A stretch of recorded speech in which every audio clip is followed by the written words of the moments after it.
Florida, gets na namin. Malungkot ka ngayon. Naaawa rin kami kay Jackson. Guys, hindi nyo naiintindihan. Bakit si Jackson? Bakit siya? Excited pa naman kaming makita yung isa't isa sa winter break. Well, I guess hindi na ngayon, Florida. Hindi siya dapat pumunta sa lugar na hindi niya dapat puntahan. Alam naman niya kung gaano karaming hunters yung nandun. Girls, nakakalungkot talaga. Hindi niyo alam. Tapos eto tayo, iniisip natin na ginost ka niya.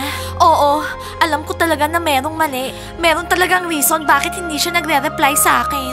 Florida, kung magpa-party kaya tayo ngayong gabi, girls only, para sumaya ng konti. Magsaya para saan? Dahil wala na si Jackson? Jill, baliw ka ba? Hindi ka ba nag-iisip? Actually, Elise, tinatry ko lang na pasayahin si Florida. Something na hindi mo ginagawa. Guys, walang bagay at kahit sino ang magpapasaya sa akin ngayong araw. Kailangan ko lang masanay na wala na talaga si Jackson forever, na hindi ko na siya makikita ulit. Hello girls, Florida, alam ko na. Alam ko kung gaano kahirap, pero kailangan mong tanggapin, anak. Sweetie, kailangan mo mag-move on. Mami, yan nga yung pinapoint out ko. Pero yung si Elise, kinukontra ako. Girls, tama na. Alam ko, kailangan ko mag-move on. Florida, alam mo kung gaano karaming guys ang merong crush sa'yo sa school. At sa inyo rin, girls. Anyways, pinapayagan ko na kayong makipag-date. Oh, thank you, Mama. Parang kailangan naman naming makipag-date. Oo, tama kayo. Kailangan ko mag-move on. Kay Justin, yan ang goal ko. Para inisin niyang si Gwen, tsaka yang si Serena. Iti-date mo siya para mang-inis? Oh, may gusto ko sa kanya, Florida. Of course! Kaya lang iniisip niya si Jackson. Pero ngayon, wala nang makakapigil sa kanya. O sige girls, if you think na yang si Justin at Oliver are dating materials, sige lang. Pero kung bad sila sa inyo, sabihin niyo sa akin. Elise, meron ka bang gusto? Ma'am, hindi ako sure. Wala pang nagyayaya sa akin makipag-date. Gusto niya si Travis, pero medyo weird siya. Ano kasing tawag nila sa kanya? Forever single. Girls, magiging okay lahat. Manang-mana kayo sa mami nyo, campus queen. Nababalo din yung mga guys sa akin. Pero noon yon, that's all in the past. Mami, ikaw yung pinakamaganda. Wala kaming duda doon. Okay, ma'am. Meron tayong kailangan pag-usapan. Okay, girls. Hihintayin ko kayo. And Florida, keep smiling, my love. Kasalanan ni Jackson yon. Keep smiling, Florida. Kahit anong sabihin niyo, girls, nandito siya lagi sa puso ko. Sa susunod, picture na ni Justin yung nandyan. Well, tingnan natin.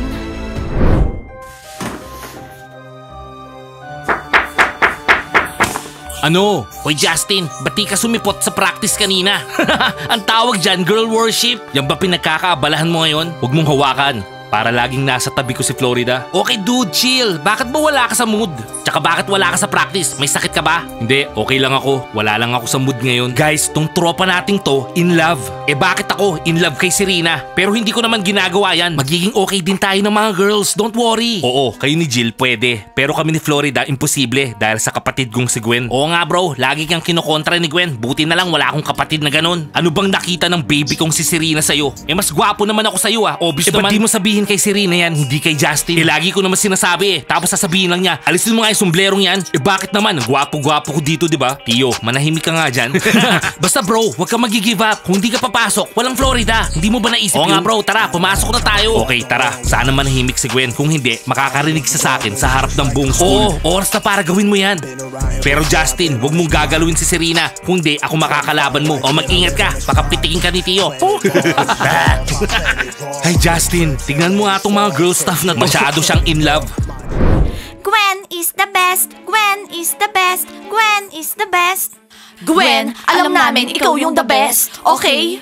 Huwag mo na nga pinipindot yung toy. Gwen, huwag ka mag-give up. Ilalagay natin yung Floridang yan sa lugar niya. At paano? Paano natin gagawin yon? Hindi nga natin alam kahit isang weakness niya di alamin natin. Seryoso? Sabi mo nun aalamin mo? Ano na? Pero Gwen, hindi ganun kasimple yun. At ikaw, Robert, anong sinasabi ng ibang guys tungkol sa kanya? May crush sa kanya si Justin. Tumahimik ka nga dyan, Robert. No way na magkaka-crush siya sa loser na yun. Mga ugly loser sila, no? Girls, sinasayang natin yung oras natin dito. Kung ganito lang yung gagawin natin, magiging pinaka-popular si Florida dito. Pati yung mga sisters niya. Oh no. Ay. Robert, anong binubuntong hininga mo dyan? Wala ka bang alam na secret nila? Kasama mo yung mga boys, ha? Alam mo, sa tingin ko, mukhang nagpapakul lang tong Robert na to sa lahat. Robert, sa tingin ko oras na para huminto ka makipag-hangout sa mga guys na yan. Paano yung football? Makinig ka sa akin, baby boy. Gwen, alam ko girlfriend kita. Pero pwede, wag mo akong tawaging baby boy. Ang weird pakinggan eh. Gustong-gusto mong tinatawag kita ng ganun dati. Anyways, alamin mo kahit ano tungkol kay Florida tsaka sa mga sisters niya. Since nakikipag-hangout ka sa mga guys. Hi, hindi ako nakikipag-hangout sa kanila. Si Justin at Oliver yun. Ano ka ba? Ang bobo ng Justin na yan na in love sa pink Barbie wannabe. Si Rina, okay lang yan. Makikita rin niya soon na nothing special about her. Wala siyang ma-o-offer. Well, yung Robert ko yung walang ma-o-offer. Gwen, tapos ka na ba ha? Eh kung maghanap ka na ng ma-o-offer mo sa akin. Okay Gwen, gagawin ko yan. Promise ko yan sa'yo. So? Eto na yung homeworks nyo. Thank you very much. Yung kiss namin, nasan? Flying kiss lang. Dudes, ginawa niyo ba yung mga homeworks nila, ha? Oo. Hindi niyo ba nagigets? Ginagamit lang nila kayo. Ano ngayon? Wala namang problema sa amin yun eh. This way, nakakausap namin sila. Kung hindi namin sila tutulungan sa homeworks, hindi namin sila makakausap. Hindi rin naman ako pinapansin ng mga guys, ha? Pero hindi ibig sabihin magmamakaawa ako. Pero whatever, may isang cute doon na magiging sa akin soon. Sino? Lily, may boyfriend ka na ngayon? Nathan, relax ka lang dyan. Hindi pa, pero malapit na mangyari. Hello guys. Oh, hi. Hello Justin. Gustong malaman ni Gwen yung weaknesses ni Florida. Gusto mo siyang kausapin? Gagawin ko nga ngayon yun eh. Oras na Justin. Pwedeng gumawa ng malaking problema si Gwen dito. Okay? Bakit ba lahat galit kay Gwen? Kasi dude, hindi mo siya mapinta eh. Dangerous siya. At si Serena, ginagawa lahat para kay Gwen. At dahil dun, ayaw niya ako. Oo. Hello girls, nabalitaan niyo na ba yung tungkol kay Florida? Hindi. Wala na si Jackson. Oo, nakasagupa niya yung mga hunters. Lalo nang nagiging dangerous sa city. Bakit ba mababait lang yung mga pinapatay ng hunters? Oo, si Vanessa, tapos yung boyfriend ni Florida. Bakit hindi na lang yang si Gwen? Nandun si Justin. Hindi siya mapagkakatiwalaan. Urus, ano yung nakita ko? Bro, lately, nakikipag-flirt si Karen sa akin. Si Dora, hindi naman available si Dore. Laging nag-aaral. Si Karen, laging available. Parang weird bro, ikaw tsaka si Karen, di yata bagay. Okay lang yan bro, ang cool nga eh. Hello girls, kumusta? Florida, we are so sorry. Thank you very much girls. Kami rin. Anong nangyari? None of your business, Karen. Oh, hi girls, kumusta? Hello guys, kumusta? Justin, sa tingin mo ba, gusto mo pa rin makipag-date sa akin, ha? Very good, Florida. Oh, wow! Tama ba yung narinig ko? Oo naman gusto ko. Yun nga lang iniisip ko eh. Okay, lumabas tayo bukas. So, free ka ba ng 5 o'clock? Oh, tama nga yung narinig ko. Free ako anytime. Travis, Oliver, yayain niyo yung mga sisters kong lumabas para naman may gagawin sila kapag wala ako. Well, okay ako kung okay kay Jill. Travis, ikaw? Go din ako kung go lahat eh. Sandali lang. Paano naman ako ha? Di yayain mo si Serena. Hindi nakakatawa. Okay, great. Magbibihis kami para bukas. See you, boys. At ganun din yung ine-expect namin sa inyo. Syempre naman, girls. See you, girls. Hindi ko maintindihan. Ano to? Makikipag-date si Florida tsaka yung mga sisters niya sa mga guys. Pero sinabi ko na sa kanila, gusto ko si Travis. Dapat kasi, kumilos ka na dati. Okay, boys. See you later. Bye! See you, girls. See you, girls. Mga ahas. Girls, pinag-usapan na natin to. Gusto namin si Travis tsaka Urus. Sinabi ko sa'yo, gusto ko si Travis. Makikipag-date ka sa guy na gusto ko. Lalabas lang kami kasama ng lahat for fun. Yun lang. Hayaan natin si Travis ang mag-decide kung sinong gusto niya. Girls, marami pang cute boys dito sa school. Oo, marami nga. Pero kinukuha niyo yung pinaka-the best. At huwag niyong subukang kunin si Urus, hindi na tayo magiging friends. At huwag na huwag mong ikikiss si Travis. Malalaman ko, okay? Okay, hindi ko siya ikikiss. Mamamasyal lang kami. Girls, ayaw naming makipag-away sa inyo. Mga besties namin kayo. Para namin kayong sisters. Huwag tayong mag-away dahil sa mga guys, okay? Sa oras na piliin ka ni Travis kesa sa akin, tapos na tayo. Naintindihan nyo? Nora, relax ka lang. Girls, walang mag-aaway dito, okay? Sige na, aalis na kami. See you sa klase. See you, girls! Hindi ko i-give up si Travis. Nakita nyo na kung ano talaga yung mga newbies na yan, ha?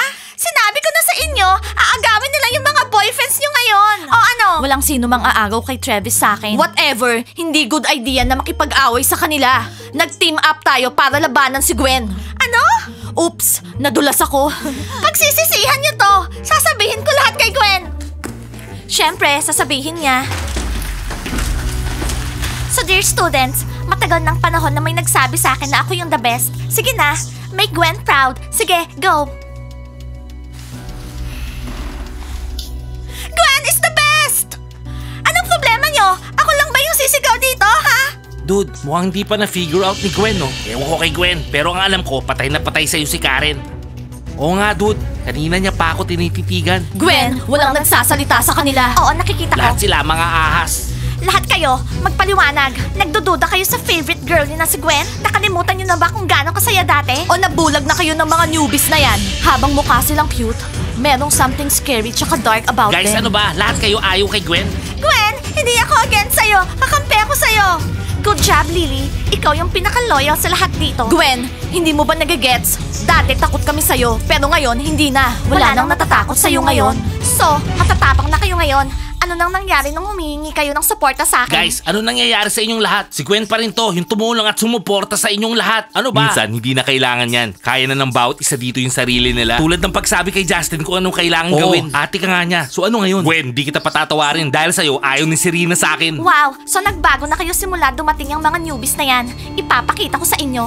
Papatunayan ko. Anong papatunayan mo? Papatunayan ko na hindi sila the best. Siguro umalis sila dun sa old school nila dahil nabubuli sila. At ngayon, gusto nilang mahalin sila at maging popular dito sa school natin. Kahit ikaw, Justin, paano ka na in love kay Florida? Guys, ibalik na natin yung dati. Ang cool dati, di ba? O kailangan pang ipakita nila yung mga pangil nila sa inyo para maintindihan nyo? Sa tingin ko, natatakot lang kayo na sila na yung pinaka-popular dito. Girls, nagbabago ang lahat. Hindi pwedeng kayo lang the best all the time.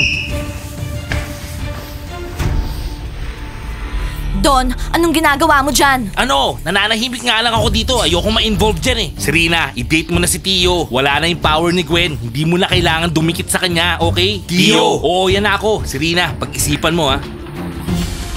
Eh kung i-date ko na lang si Tio, di magiging bobo ka katulad niya. Guys, thank you sa mga kind words nyo. I'm very sorry too. Anong sinasabi nila? Sorry daw. I feel sorry for Jackson kahit hindi kami naging friends. Girls, nag-message si Kylie. Pauwi na daw siya ngayon. Bigyan natin siya ng surprise sa pagdating niya. Ano sa tingin nyo? Well, bye na guys. Magla-live ulit ako pag uwi ko. Sounds like a good plan, Mom. Pwede tayong mag-get together tapos gumawa ng pie. At marami tayong pag-uusapan sa dinner. Okay, girls. Great idea. Gumawa rin tayo ng tomato soup. Matagal na tayong hindi gumawa nun. Okay, girls. Family dinner tomorrow. 5 o'clock, okay? Pero ma'am, may date kami ng 5 o'clock. For your information, nangaagaw ng boyfriends yung mga daughters mo. Oo, ikaw ba yung nagturo sa kanila nun, ha? Masyado silang bilib sa mga sarili nila. Mag-tuck-in ka. Anong tinitingin-tingin mo dyan, nerd? Wag mo ko tingnan. Masanay na kayo. Mananalo sila, matatalo kayo. That's how it works. Okay? At very soon, ako na yung mananalo. Don't worry. Sisiguraduhin kong matatalo sila. Natatakot ako. Palit tayong upuan. Huwag mo na lang kasi tignan yung puwet niya. Bro, imposible. Nakatutok sa mukha ko eh. Ma'am, magiging proud ka sa amin. Bukas, may date kaming tatlo. Oh, my loves. Ma'am, pwede mo ba kaming tulungan pumili ng outfits? Magaganda yung taste ng mga anak ko. Sigurado kaya nyo yan. Okay, girls. By the way, Florida, sa tingin ko, time nang alisin yung mga pictures na yan. Ma'am, wala na si Jackson ngayon. Maaalala lang natin yung mga magaganda tungkol sa kanya. Okay, ma'am? Mga bad things lang yung naiisip ko. Isa siyang basagulero. Oo, bad guy si Jackson. Pero masaya naman siyang kasama. Okay, girls. Babalik na ako sa kwarto ko. Magtatanggal na ako ng makeup. Bye. Ma'am, lagi kang beautiful. Bye. And young. Bye. Yes, maganda yung mama nyo. Be proud of your mommy.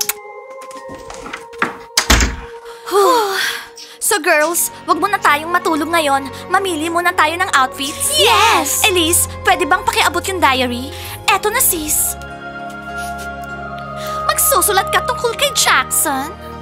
Dear Diary, hello, Day 10. Ngayong araw, nalaman ko yung bad news tungkol kay Jackson. Pero sabi nga ng mami ko, life goes on. So, makikipag-date kami ng mga sisters ko bukas. Bye!